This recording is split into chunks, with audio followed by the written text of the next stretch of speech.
Halo, jumpa lagi dalam mata kuliah manajemen proyek. Kali ini materi yang akan kita bahas adalah kinerja proyek.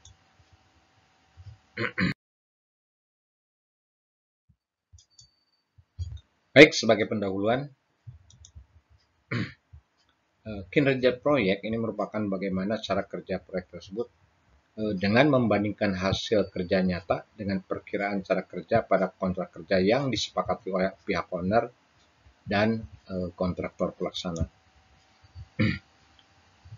Kinerja proyek ini dapat diukur dari indikator kinerja biaya, mutu, waktu, serta keselamatan kerja dengan merencanakan secara cermat, teliti, dan terpadu seluruh alokasi sumber daya manusia, peralatan, material, serta biaya yang sesuai dengan kebutuhan yang diperlukan, kemudian diselaraskan dengan sasaran dan tujuan proyek.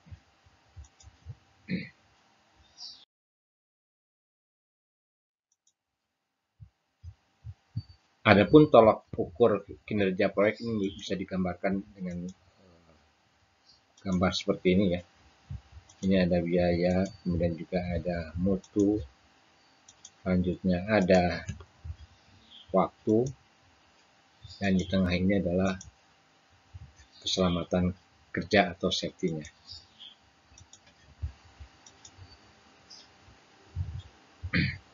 Jadi seluruh kegiatan proyek, kegiatan kinerja proyek itu tidak ada artinya kalau juga tidak disertai atau tidak diikuti oleh keselamatan kerja.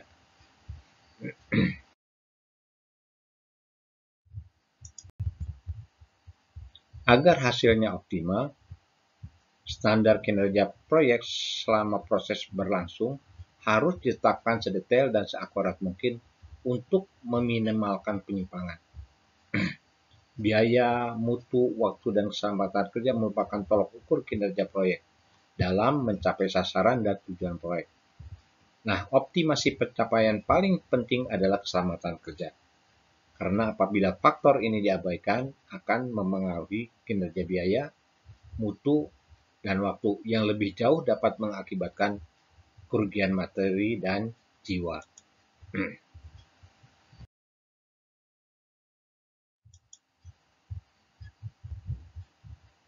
Satu persatu kita lihat sekarang yang berkaitan dengan kerja ini adalah manajemen biaya ya. Seluruh kegiatan proyek perlu memiliki standar kinerja biaya proyek yang dibuat secara akurat dengan membuat format perencanaan sebagai berikut. Yang pertama adalah kurva S. Selain dapat mengetahui progres waktu proyek, kurva ini berguna juga untuk mengendalikan kinerja biaya. Hal ini ditunjukkan dari bobot pengeluaran kumulatif masing-masing kegiatan yang dapat dikontrol dengan membandingkan baseline periode tertentu. Yang kedua adalah diagram cash flow. Ini yang menunjukkan rencana aliran pengeluaran dan pemasukan biaya selama proyek berlangsung.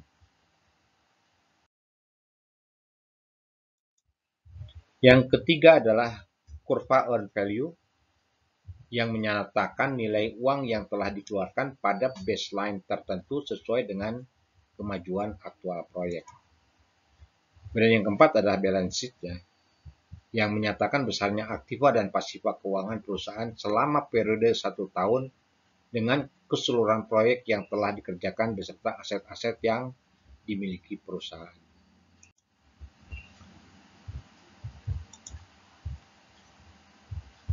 Keempat hal tersebut dibuat dalam laporan periodik dengan maksud agar dari waktu ke waktu dapat dievaluasi serta dikendalikan dan menjadi rujukan dalam membuat keputusan terkait dengan tindakan koreksi jika terjadi penyimpangan.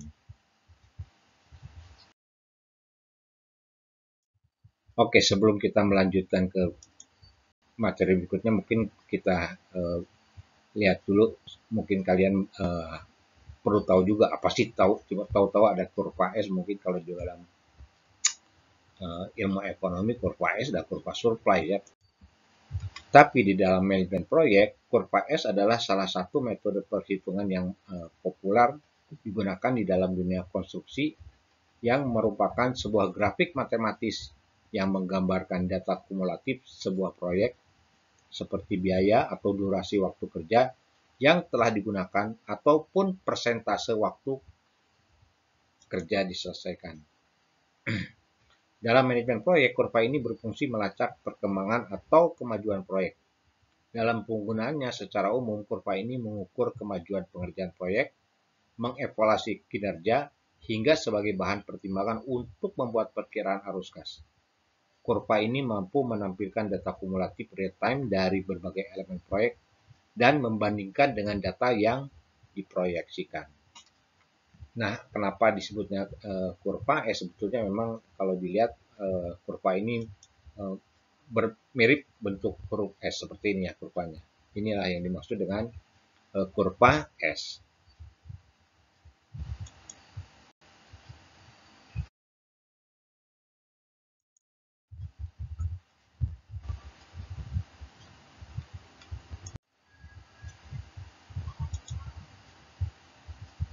Berikutnya adalah manajemen mutu. Jaminan mutu atau quality assurance ini dapat diperoleh dengan melakukan proses berdasarkan kriteria material atau kerja yang telah ditetapkan hingga didapat standar produk akhir, dapat pula dengan melakukan suatu proses kerja yang berbentuk sistem mutu hingga dapat standar sistem mutu terhadap produk akhir. Hal ini bertujuan untuk menjamin mutu material atau kerja yang diperoleh sesuai dengan sasaran dan tujuan yang ditetapkan. Nah, untuk mendapatkan standar kinerja mutu yang baik, dapat dilakukan dengan mengadopsi beberapa sistem perencanaan dan pengendalian mutu sebagai berikut.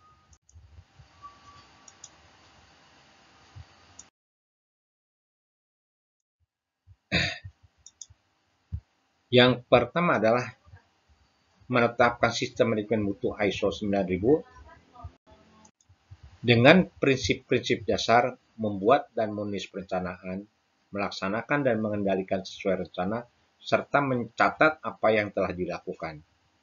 Jadi prinsip dasar yang dilakukan adalah membuat dan menulis perencanaan atau say what you do, kemudian melaksanakan dan mengendalikan sesuai rencana, do what you do, serta mencatat apa yang telah dilakukan, record what you did.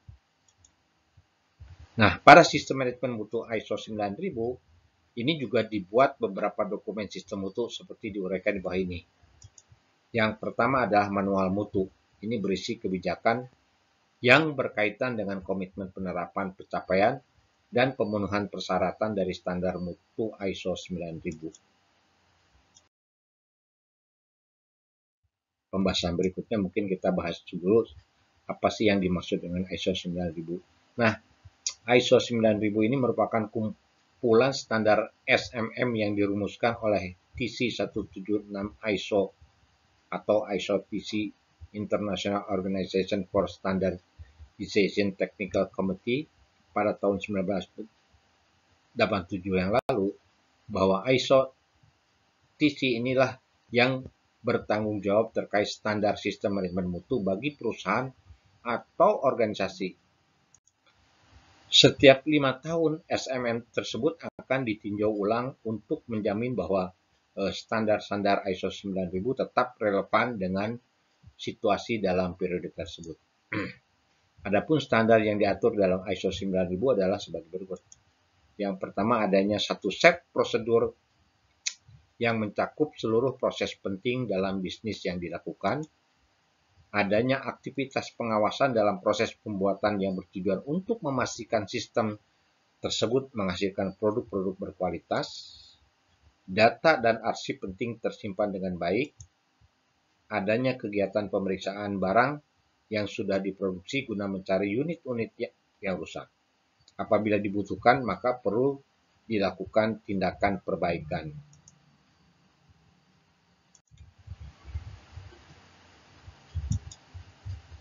Kemudian adanya peninjauan secara berkala dan teratur mengenai efektivitas tiap proses dalam sistem mutu itu sendiri.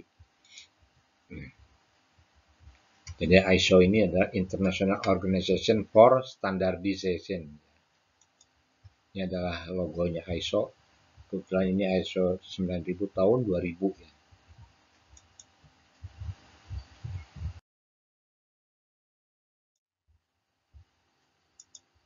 Yang berikut adalah prosedur mutu, yaitu berupa uraian tentang suatu proses pekerjaan yang terdiri atas rangkaian aktivitas dan melibatkan banyak fungsi yang dapat dijadikan sebagai pedoman kerja dan sarana untuk menilai efektivitas sistem mutu yang dibuat. Kemudian instruksi kerja ini yang menguraikan langkah-langkah terinci dari suatu aktivitas yang termuat dalam prosedur dan melibatkan satu fungsi saja, dan biasanya disertakan bentuk-bentuk diagram alir, form, dan laporan. Kemudian yang kedua adalah untuk melengkapi persyaratan sistem mutu tersebut sehingga didapat mutu terbaik terhadap standar produk akhir, dilakukan dengan cara membuat gambar kerja yang detail dan akurat. Lalu membuat spesifikasi umum dan teknis terhadap pekerjaan dan material yang digunakan.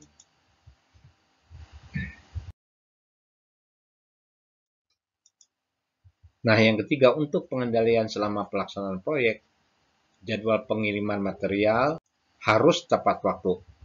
Proses penyimpanan material aman dan terlindung, pembuatan format standar prosedur sesuai spesifikasinya.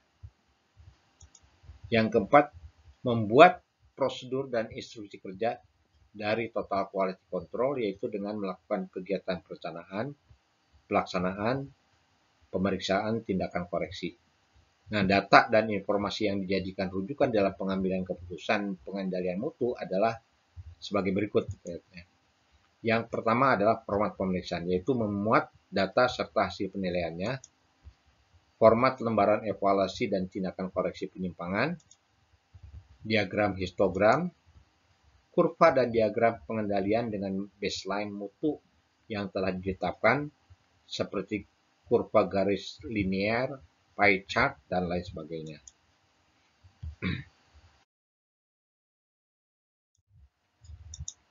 Kemudian berikutnya adalah manajemen waktu. Standar kinerja waktu ditentukan dengan merujuk seluruh tahapan kegiatan proyek beserta durasi dan penggunaan.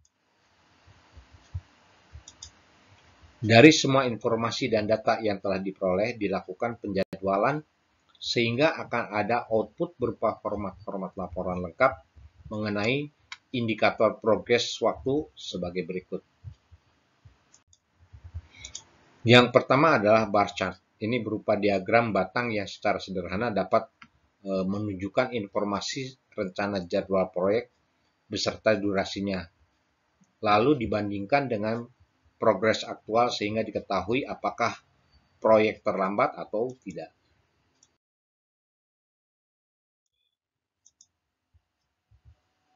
Mungkin sebelumnya kita perlu tahu juga ya, ini apa sih bar chart itu? Bar chart itu adalah berupa diagram balok ya. Ini misalkan ini pengeluaran per kapita Indonesia dari tahun 2011 sampai 2018, maka dibuatlah diagram baloknya seperti ini dari tahun 2011 sampai 2018 ya.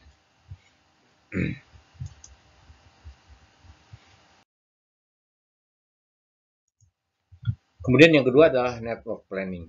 Ini sebagai jaringan kerja berbagai kegiatan dapat menunjukkan kegiatan-kegiatan kritis yang membutuhkan pengawasan ketat agar pelaksanaannya tidak terlambat. Yang ketiga adalah kurva S ya, itu tadi sudah disampaikan juga bahwa kurva yang berguna dalam pengendalian kinerja waktu. Kemudian yang keempat, kurva earn value, yaitu kurva ini dapat menyatakan progres waktu berdasarkan baseline yang telah ditentukan untuk periode tertentu sesuai dengan kemajuan aktual proyek. Hasil pemantauan laporan pada format-format tersebut dapat dievaluasi dan dikoreksi dengan cara memperbarui data dan informasi agar kinerja waktu tercatat sesuai rencana.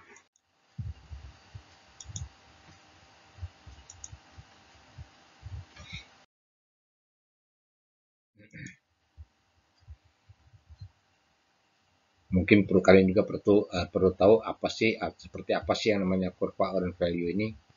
Ini bentuknya adalah seperti ini ya.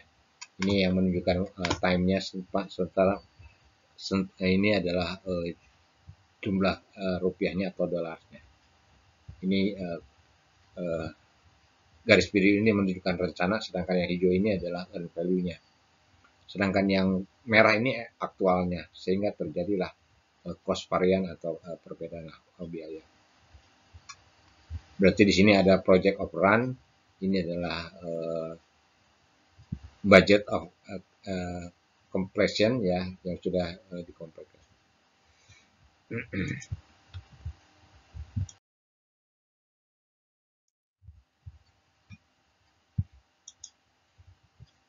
Nah, berbagai masalah yang dapat menghambat kinerja waktu, kita lihat apa saja sih.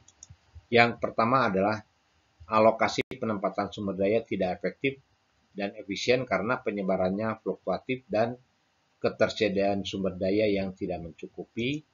Yang kedua, terjadi keterlambatan proyek yang disebabkan oleh jumlah tenaga kerja yang terbatas, peralatan tidak mencukupi, kondisi cuaca buruk, metode kerja yang salah. Yang ketiga adalah kondisi alam yang di luar perkiraan dapat mempengaruhi dan menunda jadwal rencana, sehingga antisipasi keadaan tersebut perlu dilakukan. Berikut kita lihat gambar alokasi volume pekerjaan selama durasi waktu seperti digambarkan seperti ini. Ini volume proyeknya, sedangkan ini adalah awal proyek dimulai, ini pertengahan proyek, dan ini adalah akhir proyeknya. Sedangkan yang satu lagi ini adalah bobot pekerjaannya, digambarkan seperti ini. Dari mulai awal proyek, kemudian ini pertengahan proyek, dan terakhir adalah ini akhir proyeknya. Seperti ini adalah grafik alokasi volume pekerjaan selama durasi waktu. Berikut kita lihat proses manajemen waktu. Ada 5 proses utama dalam manajemen waktu proyek. Yang pertama adalah pendefinisian aktivitas. Itu merupakan proses identifikasi semua aktivitas spesifik yang harus dilakukan dalam rangka mencapai seluruh tujuan dan sasaran proyek. Kemudian yang kedua adalah urutan aktivitas, yaitu proses pengurutan aktivitas melibatkan identifikasi dan dokumentasi dari hubungan logis yang interaktif. Dan yang ketiga adalah estimasi durasi aktivitas. Ini merupakan proses pengambilan informasi yang berkaitan dengan lingkup proyek dan sumber daya yang diperlukan, yang kemudian dilanjutkan dengan perhitungan estimasi durasi atas semua aktivitas yang dibutuhkan dalam proyek yang digunakan sebagai input dalam pengembangan jadwal. Kemudian yang keempat, pengembangan jadwal. Pengembangan jadwal ini berarti menentukan kapan suatu aktivitas dalam proyek akan dimulai dan kapan harus selesai. Dan yang kelima adalah pengendalian jadwal, merupakan proses untuk memastikan apakah kinerja yang dilakukan sudah sesuai dengan alokasi waktu yang sudah direncanakan.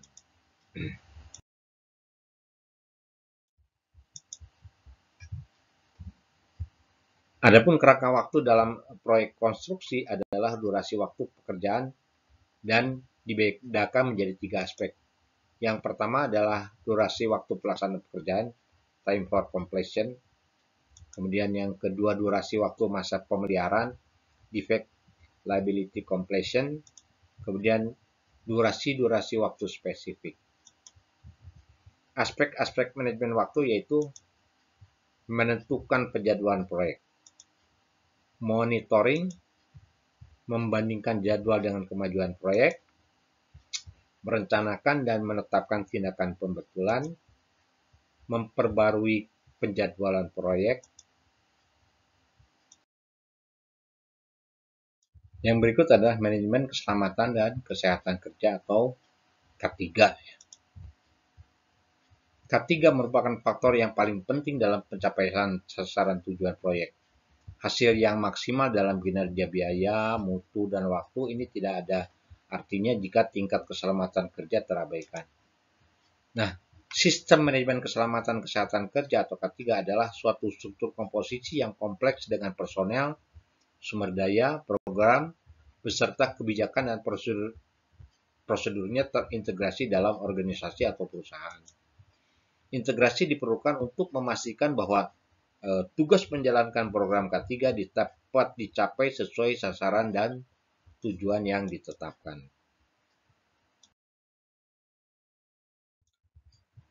Berikut adalah pertanyaan mengapa sistem K3 ini diperlukan.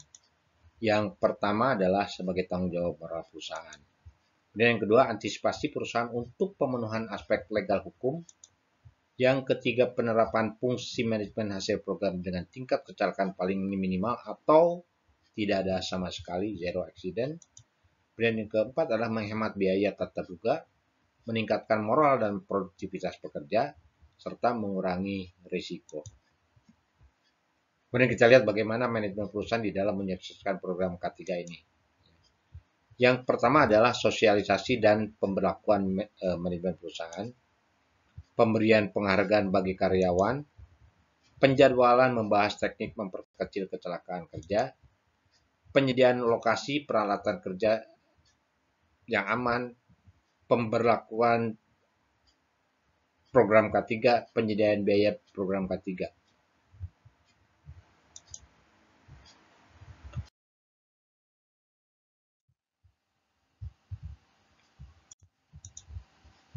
Pada prinsipnya, usaha-usaha program K3 ini dapat dilakukan dengan cara-cara konvensional sebagai berikut ya kita lihat. Yang pertama adalah melakukan pencegahan kecelakaan. Misalnya pemakaian alat-alat pelindung diri, pemasangan rambu-rambu, pemasangan konstruksi pengaman. Dan yang kedua, pengawasan pekerjaan dalam penerapan program K3 dengan menerapkan kebijakan dan aturan yang telah disepakati bahwa bagi pelanggar harus diberi sanksi. Yang ketiga, penanggulangan terhadap kecelakaan kerja secara cepat, serta instalasi dan fasilitas yang dibangun tidak bertambah rusak.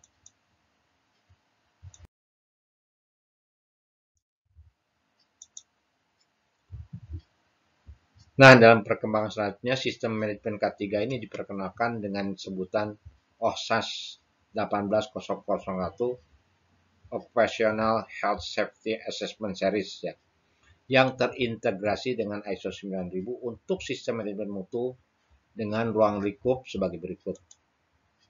Menciptakan sistem manajemen K3 untuk mengurangi risiko yang berkaitan dengan aktivitas proyek, melaksanakan, memelihara, dan meningkatkan kesinambungan manajemen K3, memastikan pemenuhan syarat terhadap kebijakan K3 yang ditetapkan, menunjukkan pemenuhan syarat yang terlaksana dari pihak lain sebagai pembanding untuk memacu kesuksesan program K3 yang telah ditetapkan, 5. Memperoleh sertifikasi manajemen K3,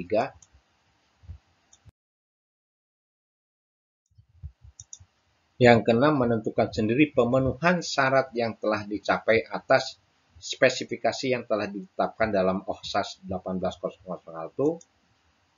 OHSAS 8001 memiliki elemen-elemen dengan tujuan agar kebijakan mutunya dipahami, diterapkan, dan dipelihara kesinambungannya pada semua tingkatan di organisasi, khususnya organisasi proyek.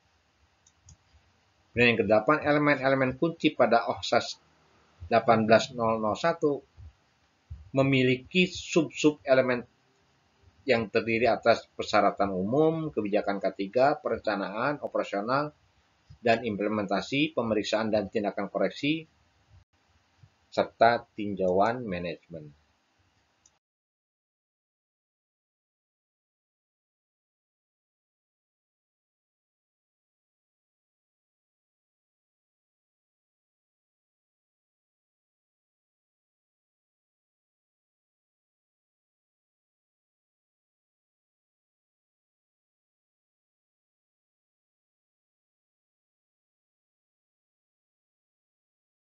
Baiklah, demikian paparan Bapak tentang materi kinerja proyek dalam mata kuliah manajemen proyek kali ini. Semoga bermanfaat buat kalian semua. Akhir kata, apabila ada kekurangan, Bapak mohon maaf. Semoga video ini bermanfaat buat kalian. Jika kalian menyukai, silakan subscribe dan like, dan bisa berkomentar. Terima kasih. Billahi taufiq wal hidayah. Assalamualaikum warahmatullahi wabarakatuh. Sampai jumpa lagi ya.